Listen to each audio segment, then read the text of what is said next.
Welcome back to Finding Felicia. So today we're looking at this beautiful machine called an upright mandolin.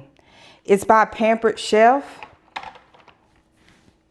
but there are many more on Amazon. When I went to go see if it was on Amazon, it has a variation of it. It's called the Ultimate.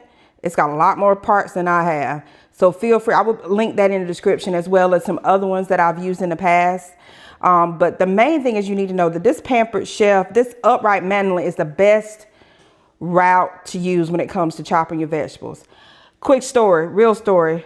My sister and I were making, I forgot what we were making, stir fry one day. And we had the old fashioned where you just roll like this. Y'all, I almost cut my finger off. It cut so deep, I had to go to the hospital to get stitches.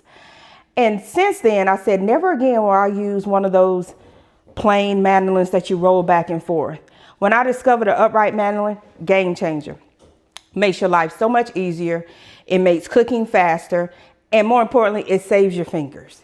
So I'm just going to give you a quick tutorial of how it works. The main thing you want to do is, have everything out, laid out what you need. So you won't have to go back and forth in different places. But the first thing you want to do is kind of chop your vegetables down. So I'm using peppers because we're making fajitas. And let me take you through what I have. I have my Rachel Ray trash bowl. Everything trash goes in there, and then you can dump the whole bowl into the trash can when you're done with cooking. I totally recommend a trash bowl. It makes life so much easier and efficient. And then also have like your baking trays, or you can use prep trays. Now these are also on Amazon. There are variations of them, but you can get them at any kind of like food prep store. And then always kind of have 2 or 3 by, of course, a good solid sharp knife, because dull knives will hurt you.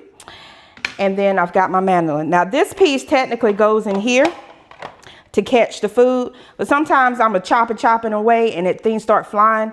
So I like to just put it to the side and use a big board instead to sort of catch the vegetables. All right, so let me demonstrate. First of all, cut your top off of your vegetables. And then you just want to slice around it. If you like the seeds, you want a little spice, then keep the seeds on. Otherwise, rake the seeds off and kind of put them to the side. So let's start with one of these pieces of peppers. Now there are, before I show you that, there are dials on the back. There are dials that talk about the thickness of it, whether you want really whole slices or a little bit less, even more, less. And then down at the bottom, it talks about the numbers that you can do. 1 being the thinnest that you can cut, 8 to 10 being the thickest that you want to cut. My sweet spot when it comes to fajita vegetables is between like a 5 and a 6. And you want to put the top dial on whole so that they come off in pieces. And I'll show you exactly what I mean. So let's get started. This is what you would call the pusher. In case the vegetables can't go all the way down, you push it down. But what I like to do is just pile them on, just like so. And then chop. See how it comes out? Nice even pieces. Great pieces for fajita vegetables. And you could just not even hold it. It does it by itself. See what I mean by things get a little crazy. They fly everywhere. And then you can just take the pusher and push it all the way down.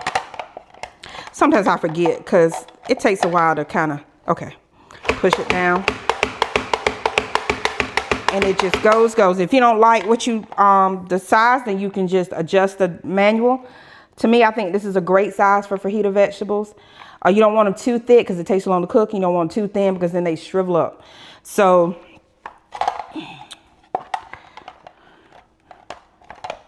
let me just get that down. There we go. And then you chop like that. Perfect. Perfect size. thin strips. That's what you want. So you can kind of play around with it. Let's do an onion just for a taste test here.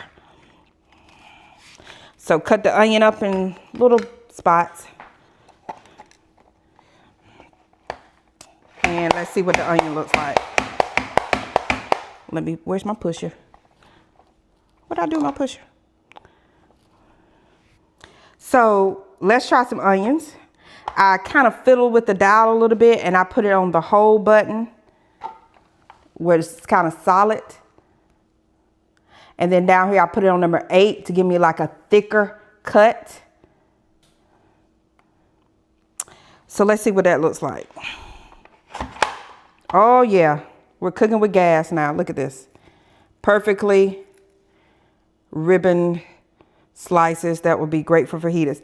Whatever you're cooking, it's going to work. It just depends on the size and the shape of what you want and what you're trying to do.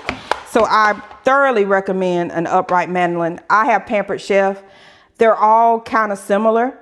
I would just suggest that you look at the ratings, the reviews to see, you know, what people are saying. But this has made my life a whole lot easier, especially when it comes to prepping for big crowds or for big meals. Yes, you surely can do it by hand, but why if you don't have to? So please feel free to look up the links that I will have in the description and, you know, just use it in any way that you feel that you would be beneficial for you. So until next time, eat well and be blessed.